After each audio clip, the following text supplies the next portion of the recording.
Hello friends, कैसे हैं आप सभी लोग। उम्मीद है आप सभी लोग अच्छे होंगे और अपनी तैयारी को भी अच्छी तरीके से शुरू कर चुके होंगे। आज की हमारी क्लास रहने वाली है हिंदी पेडागोजी की, जिसमें हम करने वाले हैं 40 क्वेश्चन। और जितने भी लोग इस क्लास में जुड़े हैं वो लोग अंत तक जरूर इस वीडियो को देखें, क्योंकि जब आप लोग अंत तक वीडियो को देखेंगे तभी आपको कुछ इसका फल मिलने वाला है। 1 से 2 क्वेश्चन आप लोग देख के भाग जाते हैं तो ये सही नहीं है, क्योंकि इसका कोई भी मतलब नहीं है क्लास देखने का। अगर आपको नहीं देखनी है तो आप अभी वापस जा सकते हैं, या तो फिर आप सारे क्वेश्चन देखिए। सारे के सारे क्वेश्चन मोस्ट इंपॉर्टेंट हैं आज की क्लास के। तो चलिए करते हैं क्लास को शुरू। क्लास को शुरू करने से पहले एक बार सभी लोग सेशन को जल्दी से अपने सभी साथियों के पास में शेयर कर लीजिए। और जो लोग चैनल पर नए जुड़ रहे हैं, आज पहली बार इस वीडियो को देख रहे हैं, वो लोग चैनल को सब्सक्राइब जरूर कर लीजिए सीटेट की अपनी बेहतरीन तैयारी के लिए और बेहतरीन कंटेंट के लिए। तो चलिए देखते हैं। पहला क्वेश्चन है, भाषा का मुख्य कौशल है। आपको बताना है कि भाषा का मुख्य कौशल क्या है। पहला ऑप्शन है लिखना सुनना, दूसरा ऑप्शन है पढ़ना, तीसरा है बोलना, चौथा है उपर्युक्त सभी। तो आपको आंसर करना है भाषा का इन चारों में से मुख्य कौशल क्या है। तो सही आंसर है लिखना, पढ़ना, सुनना, बोलना। ये सभी के सभी क्या होते हैं, भाषा के मुख्य कौशलों में आते हैं। तो ऑप्शन नंबर डी इसका बिल्कुल सही होगा, उपर्युक्त सभी। देखते हैं अगला क्वेश्चन है, भाषा के मुख्य तत्व होते हैं। ध्वनि होते हैं, संकेत, चिन्ह, या फिर ये सभी होते हैं। तो जो भाषा के मुख्य तत्व होते हैं वो इनमें से क्या होते हैं, आपको ये पता होना चाहिए। तो इसका आंसर कीजिए सभी लोग एक बार। भाषा के मुख्य तत्व क्या होते हैं। तो भाषा के जो मुख्य तत्व होते हैं वो ये सभी होते हैं, ध्वनि, संकेत और चिन्ह, यानी ऑप्शन नंबर डी इसका भी सही हो जाएगा। देखते हैं अगला क्वेश्चन है, बालक को भाषा शिक्षण की शिक्षा देने का माध्यम होना चाहिए। अगर किसी बालक को भाषा शिक्षण की शिक्षा देना है तो उसका माध्यम क्या होना चाहिए। राष्ट्र की भाषा, मातृभाषा, द्वितीय भाषा, या फिर प्रादेशिक भाषा। इसका आंसर करते हुए सभी लोग सेशन को शेयर कर दीजिए। एक बार वीडियो को लाइक कर लीजिए वीडियो अच्छा लग रहा हो तो। और जो लोग चैनल पर नए जुड़े हैं चैनल को जरूर सब्सक्राइब कर लें और इसका आंसर कीजिए। बालक को भाषा शिक्षण की शिक्षा देने के लिए माध्यम होना चाहिए उसकी मातृभाषा, यानी ऑप्शन नंबर बी सही हो जाएगा, मातृभाषा। देखते हैं अगला क्वेश्चन है, मातृभाषा का अर्थ क्या है। बहुत अच्छा क्वेश्चन है। मातृभाषा का अर्थ क्या होता है। परिवार की भाषा, माँ की भाषा, पिता की भाषा, या फिर उपर्युक्त सभी। मातृभाषा का अर्थ क्या होता है। हम लोग काफ़ी सुनते हैं कि बच्चों को मातृभाषा में शिक्षा देनी चाहिए, लेकिन मातृभाषा का अर्थ क्या होता है, क्या आपको पता है। अगर पता है तो इसका आंसर कीजिए सभी लोग। मातृभाषा का अर्थ होता है परिवार की भाषा, माँ की भाषा, पिता की भाषा। तो यानी ऑप्शन नंबर डी बिल्कुल सही है। ये सभी कैसे ऑप्शन है, सही है। देखते हैं अगला क्वेश्चन है, मातृभाषा का मुख्य उद्देश्य होता है। सभी को बताना है कि जो मातृभाषा होती है उसका मुख्य उद्देश्य क्या होता है। मानसिक विकास, शारीरिक विकास, बौद्धिक विकास, या फिर ये सभी के सभी। तो मातृभाषा का मुख्य उद्देश्य क्या होता है, सभी लोग बताएंगे एक बार। मातृभाषा का मुख्य उद्देश्य होता है मानसिक विकास, शारीरिक विकास और बौद्धिक विकास, यानी इसका ऑप्शन नंबर डी सही हो जाएगा, उपर्युक्त सभी सही आंसर है इसके। देखते हैं अगला क्वेश्चन है, मातृभाषा की प्रमुख शिक्षण विधि है। बहुत ही अच्छा और इम्पोर्टेंट क्वेश्चन है। मातृभाषा की प्रमुख शिक्षण विधि क्या है। आगमन विधि है, निगमन विधि है, अनुकरण विधि है, या फिर ये सभी की सभी हैं। तो इसका सभी को आंसर करना है, मातृभाषा की प्रमुख शिक्षण विधि में से कौन सी है। क्वेश्चन नंबर 6 का सभी को आंसर करना है। सभी लोग एक बार आंसर कर दीजिए इसका सही आंसर हो जाएगा ऑप्शन नंबर सी। क्या हो जाएगा, अनुकरण विधि जो है मातृभाषा की प्रमुख शिक्षण विधि है, अनुकरण विधि। देखते हैं अगला क्वेश्चन है, भाषा अधिगम के कारण होते हैं। भाषा अधिगम के कारण होते हैं भाषा विज्ञान, व्याकरण, भाषा कौशल, या फिर उपर्युक्त सभी। जितने भी लोग सेशन में जुड़े हैं लास्ट तक जुड़े रहिए, सारे के सारे क्वेश्चन इंपॉर्टेंट हैं। और 17 मिनट की क्लास रहेगी, इससे ज़्यादा की नहीं रहेगी। तो 10 से 15 मिनट आप लोग अपने अच्छी जगह पर खर्च कीजिए, क्योंकि आपको यहाँ से 1-2 क्वेश्चन आपके एग्जाम में भी देखने को मिल सकते हैं। भाषा अधिगम के कारण होते हैं, तो इसका जो सही आंसर है वो ऑप्शन नंबर डी, उपर्युक्त सभी जो है भाषा अधिगम के कारण होते हैं। भाषा विज्ञान, व्याकरण और भाषा कौशल। देखते हैं अगला क्वेश्चन है, शिक्षण अधिगम प्रबंधन प्रत्यय के प्रवर्तक हैं। B.S. Bloom, Robert ग्लेशर, B.O. Smith, या फिर I.K. डेविस। तो इन चारों में से कौन सा ऑप्शन सही होगा, सभी लोग आंसर करिए इसका। तो इसका सही आंसर हो जाएगा ऑप्शन नंबर डी। क्या होगा, I.K. Davis. Option number D सही है, I.K. डेविस। देखते हैं अगला क्वेश्चन है, शिक्षा के उद्देश्यों का वर्गीकरण किया है। आपको बताना है कि शिक्षा के उद्देश्यों का किसने वर्गीकरण किया है। सभी लोग आंसर करिए इसका एक बार। शिक्षा के उद्देश्यों का किसने किया है वर्गीकरण। पहला ऑप्शन है रॉबर्ट मेगर, दूसरा ऑप्शन है रॉबर्ट मिलर, तीसरा ऑप्शन है B.S. ब्लूम, कि चौथा ऑप्शन है B.O. स्मिथ। तो बताइए इन चारों में से किसने शिक्षा के उद्देश्यों का वर्गीकरण किया है। चैनल पर आज पहली बार अगर आप लोग विजिट कर रहे हैं तो चैनल को जरूर सब्सक्राइब कर लीजिए अपनी तैयारी के लिए। तो इस क्वेश्चन का सही आंसर हो जाएगा ऑप्शन नंबर सी, क्या है, B.S. ब्लूम। देखते हैं अगला क्वेश्चन। अगला क्वेश्चन है शिक्षा के उद्देश्यों का वर्गीकरण। शिक्षा के उद्देश्यों का वर्गीकरण ज्ञानात्मक, भावात्मक, क्रियात्मक या फिर ये सभी हैं। आपको बताना है शिक्षा के उद्देश्यों का वर्गीकरण इनमें से क्या है, भावात्मक होता है, ज्ञानात्मक, क्रियात्मक या फिर ये सभी होते हैं। तो इस क्वेश्चन का ऑप्शन नंबर डी सही हो जाएगा। ये सभी के सभी सही हैं, ऑप्शन नंबर डी इसका सही। देखते हैं अगला क्वेश्चन। क्वेश्चन है सूक्ष्म से स्थूल की ओर शिक्षण सूत्र की पालना किस विधि में स्पष्ट दिखाई देती है। सूक्ष्म से स्थूल की ओर सभी को आंसर करना है। आगमन विधि होता है, निगमन विधि, प्रदर्शन की विधि या फिर प्रोजेक्ट की विधि। अच्छा और इम्पोर्टेंट क्वेश्चन है। सूक्ष्म से स्थूल की ओर शिक्षण जो सूत्र है वह आगमन विधि, निगमन विधि, प्रदर्शन विधि या फिर प्रोजेक्ट विधि। बहुत अच्छा क्वेश्चन है। इसका सही आंसर हो जाएगा ऑप्शन नंबर बी, क्या होगा, निगमन की विधि। अभी हम क्वेश्चन आपको इसलिए दिखा रहे हैं कि कहाँ कहाँ से क्वेश्चन बनते हैं। अभी आपकी थ्योरी की क्लासें भी चला करेंगी, तो आप लोग थ्योरी क्लास जरूर करिए। जब आपका बेसमेंट मजबूत होगा, नींव मजबूत होगी, तभी आप उसके ऊपर अच्छी इमारत यानी कि अच्छी तैयारी आप कर पाएंगे। अभी सिर्फ हम इसलिए प्रैक्टिस की क्लासें करवा रहे हैं कि आपको पता चल सके कि कैसे कैसे क्वेश्चन बनते हैं, कहाँ कहाँ से क्वेश्चन उठाए जाते हैं और आपको कितना नॉलेज हो चुका है जो आपने स्वयं पढ़ाई की है। इसके बाद में आपके लिए मोस्ट इम्पॉर्टेंट जो थ्योरी है, मतलब कि उसमें से जो इम्पोर्टेंट चीज़ें हैं वो सब आपको करवाई जाएंगी क्लास में, और आपके लिए नोट्स भी बनाए जा रहे हैं प्रॉपर तरीके से। बहुत ही जल्द आपको वो सब मिलने वाले हैं। देखते हैं अगला क्वेश्चन। क्वेश्चन है प्रयोगशाला में कार्य करते समय विद्यार्थी किस विधि का अनुसरण करता है। अगर आप प्रयोगशाला में कार्य कर रहे हैं तो उस समय आप किस विधि का अनुसरण करेंगे। आगमन की विधि होगी, निगमन की विधि होगी, प्रदर्शन की विधि होगी या फिर प्रोजेक्ट की विधि होगी। ये क्वेश्चन हर बार बनते हैं एग्जाम में, बहुत ही अच्छे क्वेश्चन है। इस क्वेश्चन का सही आंसर आप लोगों को बताना था, क्या होगा। क्वेश्चन नंबर 12 का ऑप्शन नंबर ए बिल्कुल सही है। प्रयोगशाला में कार्य करते समय विद्यार्थी आगमन विधि का अनुसरण करता है, यानी ऑप्शन नंबर ए बिल्कुल सही होगा, आगमन की विधि। देखते हैं अगला क्वेश्चन। क्वेश्चन है प्राथमिक कक्षाओं के विद्यार्थियों के लिए कौन सी विधि आपकी दृष्टि में उत्तम होगी। प्राथमिक कक्षाओं के विद्यार्थियों के लिए इन चारों में से ऐसी कौन सी विधि है जो आपकी नज़रों में अच्छी होगी। पहला ऑप्शन है व्याख्यान की विधि, दूसरा ऑप्शन है समस्या समाधान की विधि, तीसरा जो ऑप्शन है वो आगमन की विधि, चौथा ऑप्शन है वो है निगमन की विधि।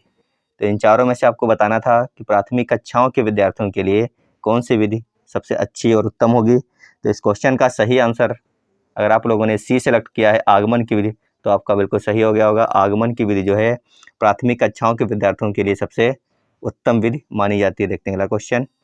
क्वेश्चन है हिंदी भाषा में स्वरों की संख्या होती है। स्वर कितने होते हैं, व्यंजन कितने होते हैं, आपको ये पता ही होगा। तो हिंदी भाषा में स्वरों की संख्या 11 होती है। कितनी होती है, 11 होती है। तो इसका ऑप्शन नंबर ए बिल्कुल सही हो जाएगा। कितने होते हैं, 11 होते हैं। देखते हैं आगे।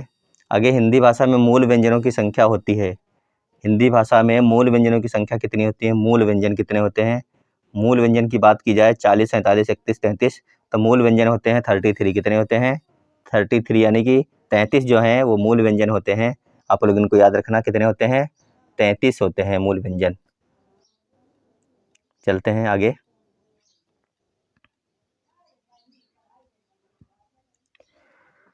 क्वेश्चन नंबर अगला है, क्वेश्चन नंबर 16 क्या कह रहा है। कह रहा है भाषा की प्रथम सार्थक इकाई होती है। भाषा की प्रथम सार्थक इकाई क्या होती है, अक्षर, शब्द, वाक्य या फिर कोई भी नहीं। भाषा की सार्थक इकाई किसे बोलते हैं। सार्थक इकाई का मतलब जिसका कोई अर्थ हो। सार्थक शब्द का अर्थ होता है, अक्षर का होता है, वाक्य होता है, किसका अर्थ होता है। तो इसका सही आंसर हो जाएगा ऑप्शन नंबर बी, क्या हो जाएगा, शब्द हो जाएगा। भाषा की सार्थक इकाई क्या होती है, प्रथम सार्थक इकाई होती है शब्द। देखते हैं अगला क्वेश्चन। क्वेश्चन है गद्य साहित्य का मुख्य प्रकार या स्वरूप है। गद्य साहित्य का मुख्य प्रकार या स्वरूप क्या है।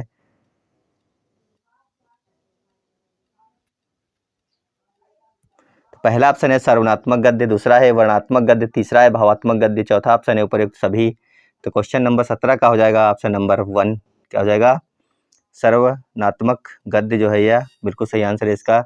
गद्य साहित्य का मुख्य प्रकार या स्वरूप है सर्वनात्मक गद्य। देखते हैं अगला क्वेश्चन। क्वेश्चन है गद्य शिक्षण की मुख्य विधि है। गद्य शिक्षण की मुख्य विधि क्या है। उद्बोधन की विधि है, प्रवचन की विधि है, स्पष्टीकरण की विधि है या फिर उपयुक्त सभी हैं। उद्बोधन, प्रवचन, स्पष्टीकरण।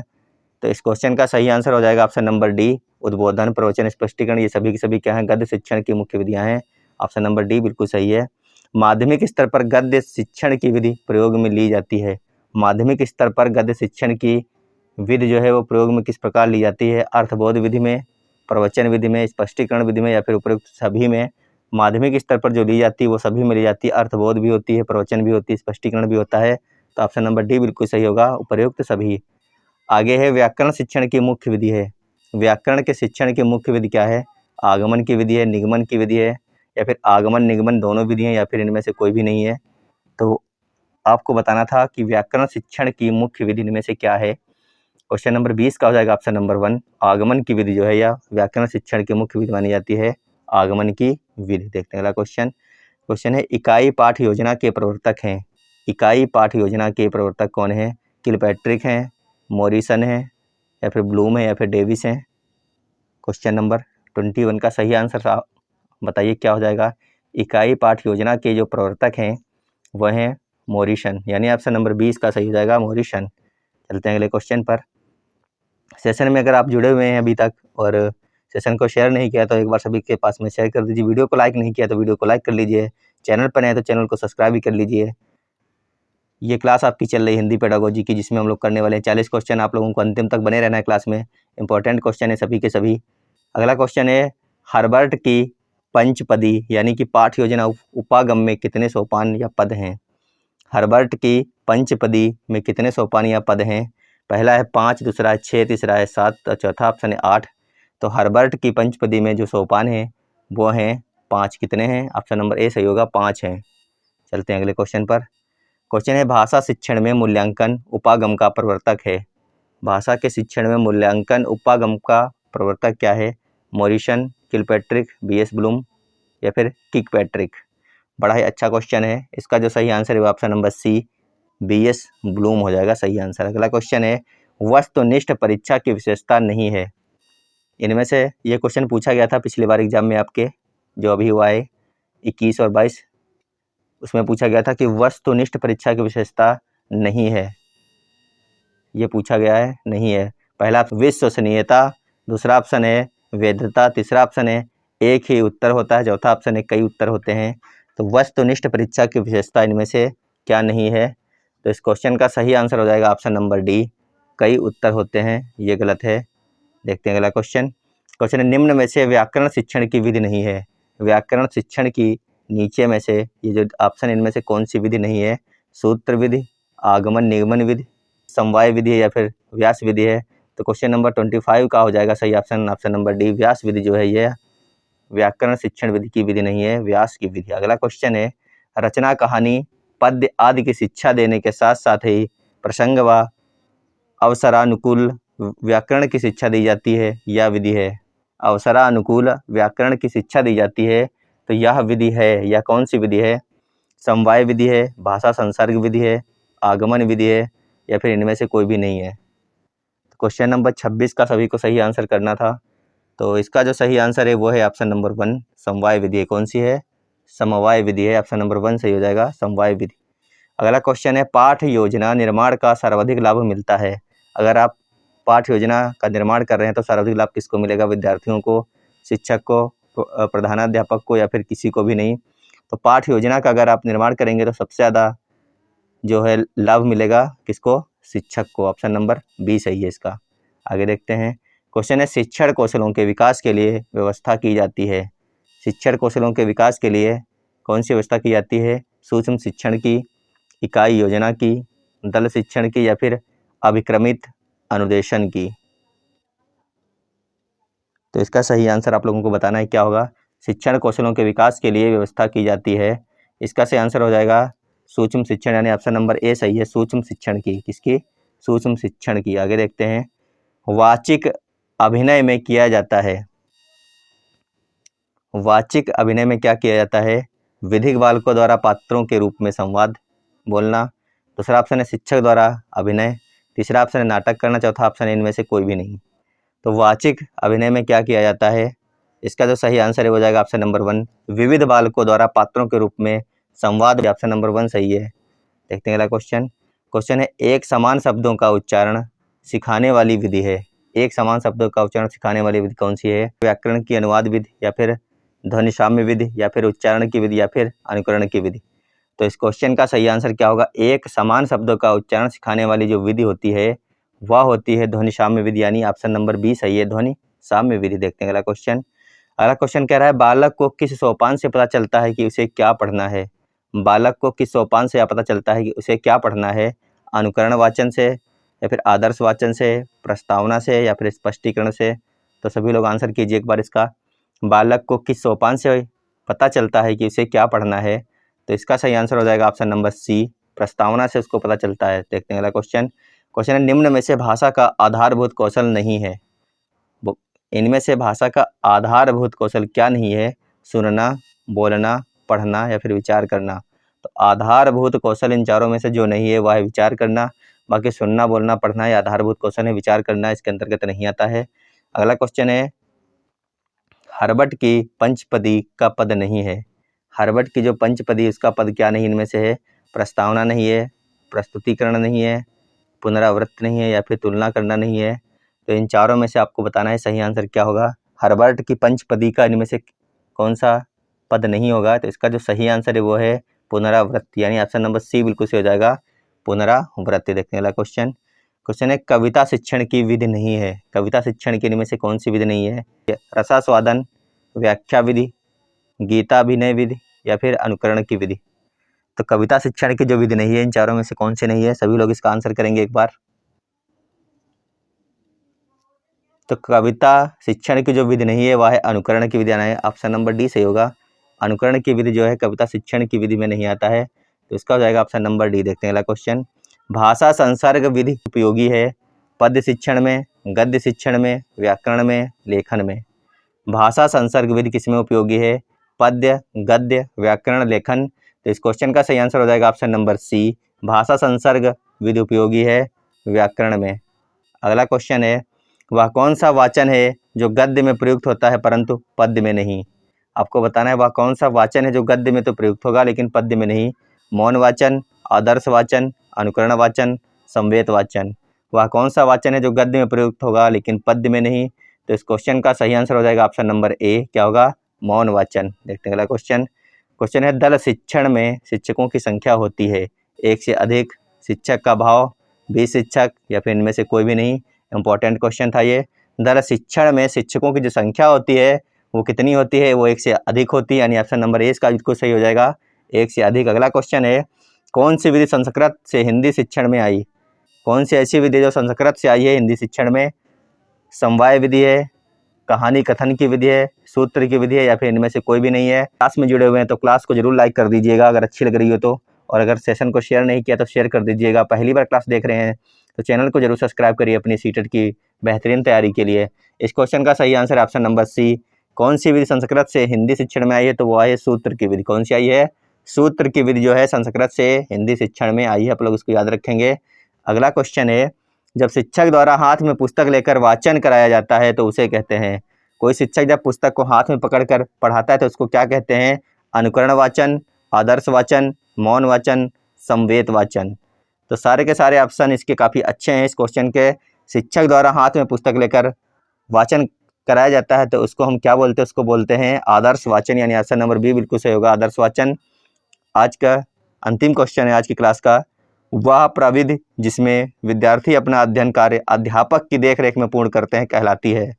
वह प्रविधि जिसमें विद्यार्थी अपना अध्ययन कार्य अध्यापक की देखरेख में ही पूर्ण करते हैं क्या कहलाती है?